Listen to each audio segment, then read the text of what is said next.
Olá, gente boa! Mais uma sexta-feira aqui no nosso Desperta Colonial. Eu sou o Silas Carvalho, pastor de juventude da Igreja Batista em Jardim Colonial. Eu quero começar essa reflexão com uma pergunta.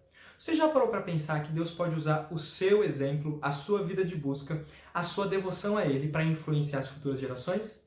Sim, Deus pode usar a sua vida para influenciar as futuras gerações. Eu sou um exemplo disso. Eu sou cristão, eu amo ao Senhor, eu fui salvo pela graça. E eu devo isso à instrução que eu recebi na minha casa. Desde criança, os meus pais me ensinaram a palavra de Deus, me ensinaram o caminho do Evangelho. E no momento certo, o Senhor me conquistou. E o Senhor falou ao meu coração por meio do Espírito. E aquilo que eu aprendi na minha casa desde a infância fez sentido. Eu pedi perdão pelos meus pecados e fui salvo.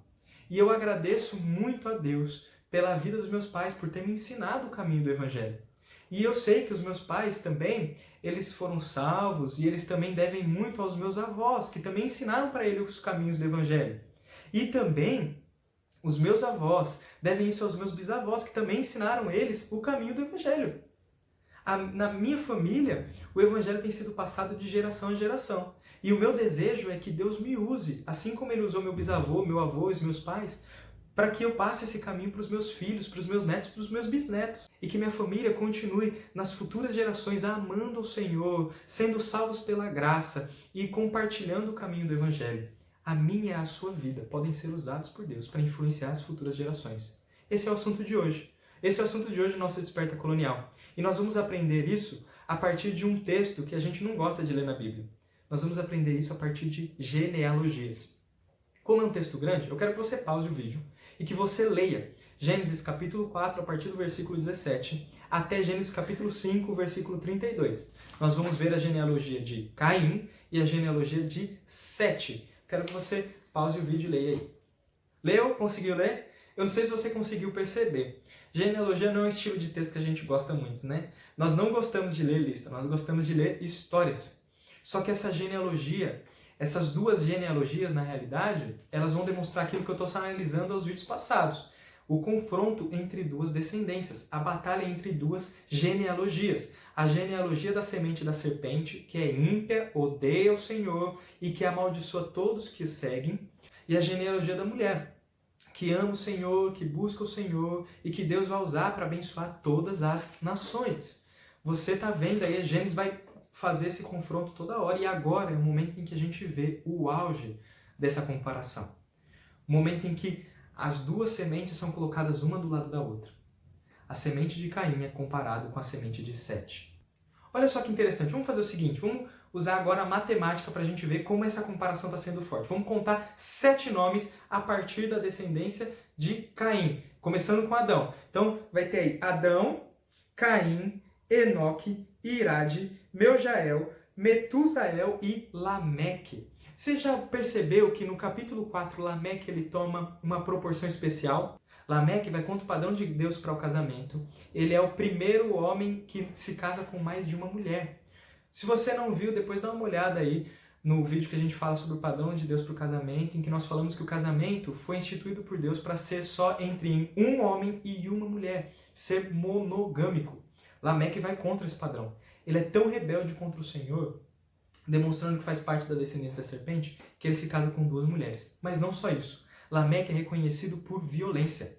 E não só reconhecido por violência, mas ele exalta a sua violência por meio de uma canção.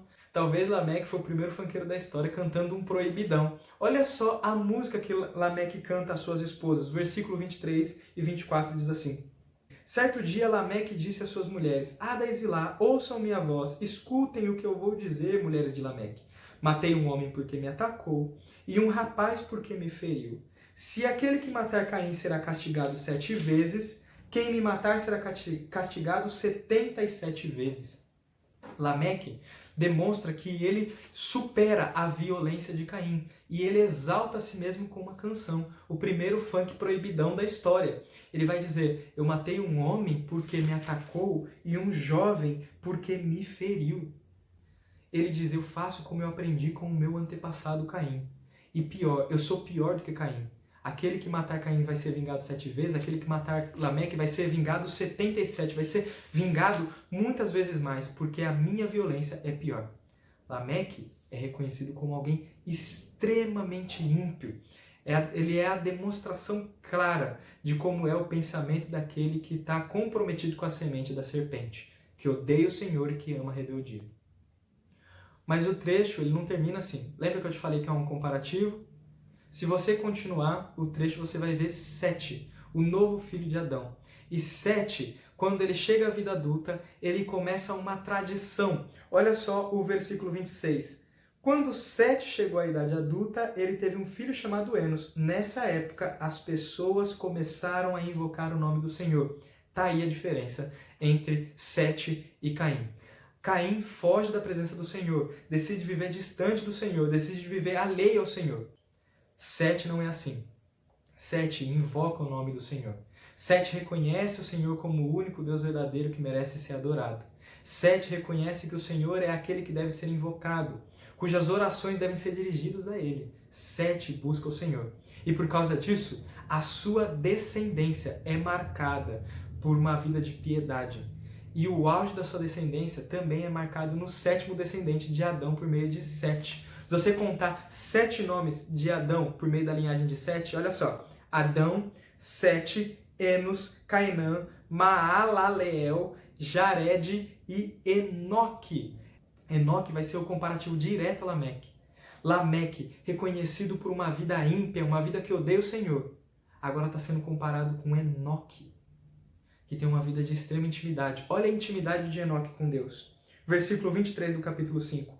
Enoque viveu 365 anos, andando em comunhão com Deus, até que um dia desapareceu, porque Deus o levou para junto de si.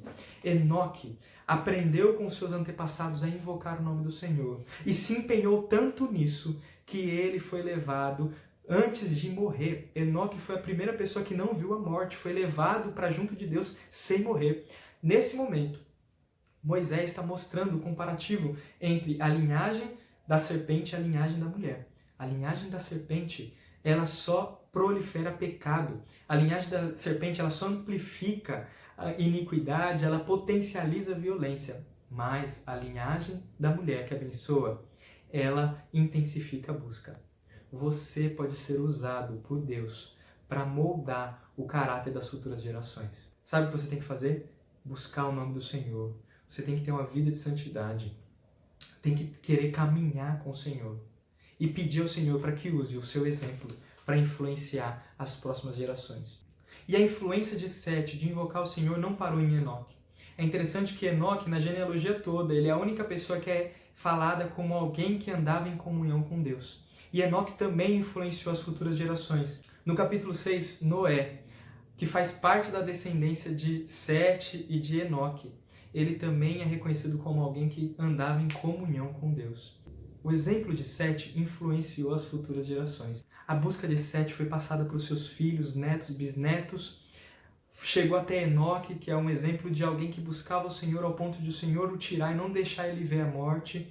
E a busca de Sete e Enoque é passada de filhos, netos, até chegar em Noé, que é a próxima pessoa que é reconhecida como alguém que andava em comunhão com Deus, ao ponto de Deus escolher Noé como um instrumento de salvação para a humanidade. Sim, eu e você podemos ser usados por Deus para influenciar as futuras gerações. Qual é a influência que você quer dar às suas futuras gerações? Você quer que seus filhos continuem a caminhar nos seus erros? E é interessante que os filhos não só caminham nos nossos erros, mas eles aumentam aquilo que nós fazemos. Olha o exemplo de Lameque. Ou você quer passar para as futuras gerações uma vida de busca, uma vida que ama a Deus, uma vida que se quebranta e que quer ser bênção às futuras gerações? Qual vai ser a influência que você quer ter sobre as futuras gerações? O meu desejo é que, assim como vimos na linhagem de Sete, que a nossa busca ao Senhor, o fato de nós clamarmos ao Senhor e queremos nos relacionar intimamente com Ele, seja passado para as futuras gerações. Vamos pedir a Deus por isso? Feche seu olho, vamos orar. Senhor, o nosso desejo é que o Senhor nos use para impactar as futuras gerações. Nós não queremos que as futuras gerações elas sejam impactadas pelo nosso pecado, pela nossa violência, pela nossa impiedade. Mas nós queremos, Senhor, que as futuras gerações elas sejam impactadas pela nossa busca ao Senhor E para isso nós te pedimos, Senhor, nos ajude a te buscar, nos ajude a te invocar, nos ajude a espalhar a sua glória às futuras gerações, Pai. O nosso desejo é que nossos filhos, netos, bisnetos, tataranetos e para frente, todas as gerações à frente de nós, amem ao Senhor e propaguem o caminho da salvação em Cristo Jesus. Pai, por favor, nos ajude a te imitar ao ponto de que aqueles que nos imitarem sejam também imitadores do Senhor. Esse é o nosso desejo. Em nome de Jesus, amém. Que Deus te abençoe e até o próximo Desperta Colonial.